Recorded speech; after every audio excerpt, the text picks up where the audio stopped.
श्रीमान योगी भाग 2 कथा 2। राजे सदर महालात बसले होते. बैठकीच्या खाली बाळाजी, चिमणाजी, तानाजी, येसाजी वगैरे मंडळी हात बांधून उभी होती. राजाने विचारले, तानाजी, आपले स्वार 3000 झाले, पायदळही 5000 उभे करता येईल, पण गडाच्या आणि मुलखाच्या मानाने ही शिबंदी उपयोगी नाही. आपले घोडेस्वार वाढले पाहिजे. हळूहळू वाढत्यातच की, तानाजी म्हणाला. हळूहळू या शब्दाला काही किंमत नाही. ज्याचं घोडदळ कमी त्याचं राज्य असुरक्षित. एकदम विषय बदलीत राजे म्हणाले, तानाजी, आपण उद्या निघायचं. येसाजी, बाजी, चिमणाजी, बाळाजी, तुम्ही सुद्धा यायचं. स्वार? येसाजीने विचारले. 2-300 स्वार बरोबर राहू देत.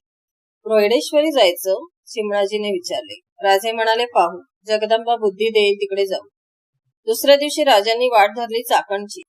येसाजी, तानाजी चकित झाले होते. राजांच्या मनात काय आहे हे त्यांना कळत नव्हते.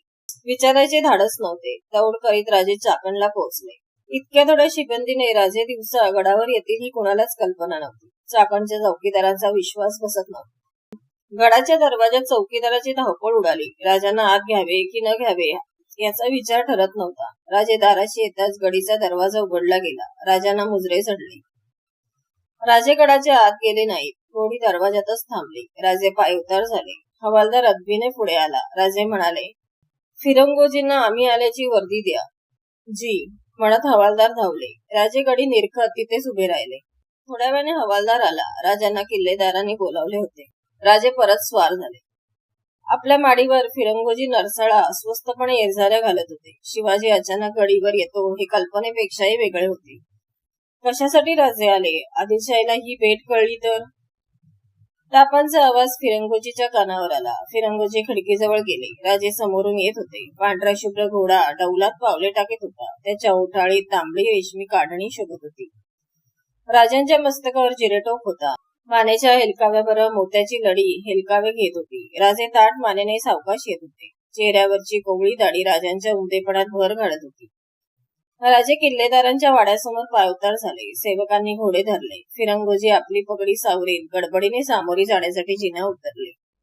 राजांना पाहताच फिरंगोजीने हात जोडले. राजांनी हात जोडून त्याला प्रत्युत्तर दिले. राजे हातपाय धुवून आत आले. राजांना घेऊन फिरंगोजी माडीवर आले. राजे आसनावर बसले. बाळाजी, चिमणाजी, येसाजी, तानाजी पाठोपाठ आले. फिरंगोजीने खिडकीतून पाहिले. स्वार घोडी धरून उभे होते. फिरंगोजींना काय बोलावे सुचत नव्हते. राजे म्हणाले, बाळाजी, फिरंगोजींना आमची ही भेट आवडलेली दिसत नाही. फिरंगोजी म्हणाले, नाही राजे, तसं मुळीच नाही, पण विचार करतोय. कसला? आळशा घरी ही गंगा का उतरली? फिरंगोजी नरसाळा राजांच्या नजरेला नजर देत विचारते झाले. राजे, काय विचार हाय? राजे फिरंगोजींना निरखत होते. फिरंगोजी मध्यम वयाचे बलदंड शरीराचे होते. झुपकेदार गलमिशांची टोके डोळ्याच्या दिशांना चढली होती. चेहरा करारी होता. त्यावरची रेषाही बदलत नव्हती. राजे पूर्वीच्याच मोकळेपणाने म्हणाले, तुम्हाला भेटण्यासाठी आलो. साफ खोटं. भेटायचं कारण काय? राजे, चाकणवर असलो तरी कान आणि डोळे मावळात असतात. तोरणार होईडा पुरंदर कसा घेतलासा ते काय माहित नाही. राजे, इथं दगाफटका चालायचा नाही, आधीच सांगून ठेवतो.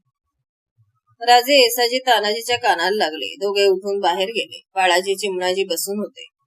बाहेर घोड्यांच्या टापांचा आवाज ऐकता फिरंगोजी खिडकीकडे धावले. घोडी गडी बाहेर जात होती. आश्चर्यचकित झालेले फिरंगोजी वळले. राजे त्या स्मितवदनाने लोडाला टेकून सैल अंगाने बसले होते. फिरंगोजीने विचारले, घोडी गेली कुठे? तटाबाहेर. तुमच्या परवानगीने ती वर आली होती. तुमच्या मनात शंका आहे म्हणून तर पाठवली.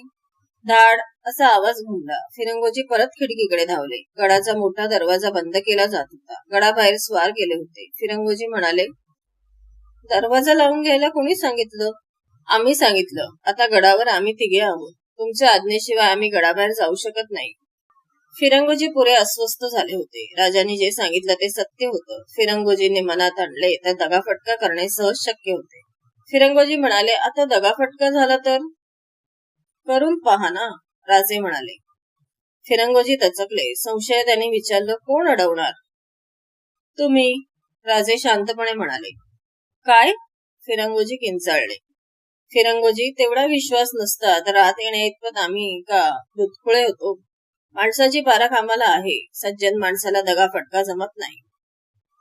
तुम्ही केलात तवा? तो दगाफटका नव्हता फिरंगोजी. दगाफटका करण्यास सोकावलेल्यांना ते प्रायश्चित्त होतं. राजे, असले आडवाटाचं बोलणं नको. उगीच जीव टांगू नकासा. सरळ सांगा बघू. काय सांगू? हे तुम्ही चालवलंय काय? स्वराज्य उभं करतो आहे. कशासाठी? या मुलकात आमचं राज्य व्हावं म्हणून. श्रींची इच्छा आहे म्हणून. गडावर लय धन सापडलं म्हणतात. खरं? होय, खरं आहे. ते नसतं तर एवढी ताकद आली नसती. पण हे बादशाही मोर टिकवलं तर टिकेल. कोण टिकवणार? तुमच्यासारखी माणसं. आम्ही? फिरंगोजी चपापले.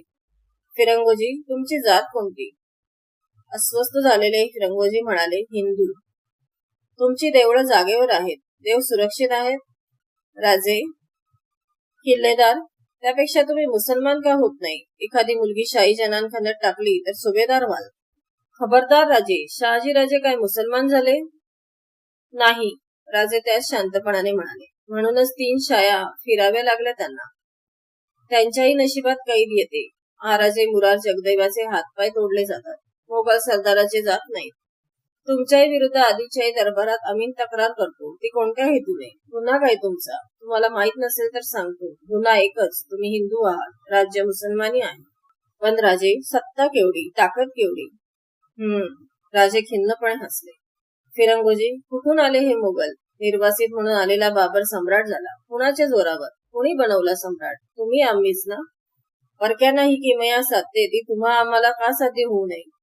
हो, पण तुमच्या या खेळात महाराजांची विजापुरात काय तऱ्हा होईल त्याची कल्पना त्यांनाही आहे. नाहीतर त्यांनी आम्हाला पुढे जाऊ दिलं नसतं. फिरंगोजी गप्प बसले. फिरंगोजी, जहागीर सांभाळून बसलो तर काही कमी पडायचं नाही हे आम्हालाही दिसतं. पण असल्या मुरदाडपणाचं अन्न नको वाटतं. इथं असं राज्य व्हावं की जेथे साऱ्यांचे धर्म सुरक्षित राहतील. बाया बापड्याने मोकळ्याने फिरायला भीती वाटायची नाही. गोरगरिबाला अनाथ वाटायचं नाही. देवाधर्माचं राज्य व्हावं ही परमेश्वराची इच्छा आहे. झालं तर अशाच राज्यात जगू, नाही तर मरून जाऊ. त्यातही आम्हाला आनंद आहे. आपल्या घरादाराला चूड लावून यायची ज्याची हिंमत असेल त्यानंच आमच्या मागून यावं. बस कर, उठ बघू. चल. कुठे? उगीच डोक्यात कीड घालून बसायची सवय नाही मला. चल, पुण्याला जाऊ. तुझ्या माऊलीला भेटतो. तिनं कौल दिला तर तू म्हणशील ते करूया. राजांना आनंदाचे भरते आले. त्यांनी काही न बोलता फिरंगोजींना मिठी मारली. राजे फिरंगोजीसह पुण्याला यायला निघाले. मोठ्या दरवाजाचा आडणा सरकवला गेला. दरवाजा उघडला. हवालदाराकडे बोट दाखवून फिरंगोजी म्हणाले, हवालदाराच्या मुसक्या आवळा. मी आल्यावर चौकशी करेन. आज्ञा पाळली गेली. राजाने विचारले, ह्या गरीबावर का राग? राजे, गड माझ्या जोखमीवर. कुणाच्याही सांगेवारीने गडाचे दरवाजे मिटायला उघडायला लागले तर गड जागेवर राहील कसा? राजांच्या चेहऱ्यावर अस्पष्ट स्मित झळकले. त्यांनी काहीच उत्तर दिले नाही. पुण्याला फिरंगोजीने जिजाबाईंची भेट घेतली. जिजाबाई म्हणाल्या, आम्ही तुमची फार दिवस वाट पाहत होतो. तुमच्याशिवाय राजांचं राज्य अपुरं आहे. पहिल्याच बोलण्यात फिरंगोजी चकित झाले. त्यांनी विचारलं, राणीसाहेब, आपला ह्याला कौल आहे? आई बिना कधी लेकरू वाढतं का? आता माझं काय बी म्हणणं नाही. राजे, गड तुमचा. कुणाच्या बी ताब्यात द्या. जे तुमचं होईल ते माझं. आज मोकळा झालो. नाही हा फिरंगोजी, आम्हाला गड नको. तुम्ही हवे होता म्हणून आम्ही आलो होतो. बळकट माणसं मिळाली तरच बळकट गडांना शोभा. जाताना निशाण शिबंदी घेऊन चला. स्वराज्याचे पहिले किल्लेदार तुम्ही. गड तुमच्याच ताब्यात राहील. फिरंगोजीने राजांचे मासाहेबांचे पाय शिवले. मानाचे वस्त्र घेऊन फिरंगोजी चाकणला गेले. चाकणवर भगवा ध्वज फडकू लागला. व्हिडिओ आवडल्यास लाईक, शेअर आणि सबस्क्राईब करा आणि नोटिफिकेशनची बेल दाबा. म्हणजे माझे व्हिडिओ अपलोड होताच तुम्हाला नोटिफिकेशन मिळेल.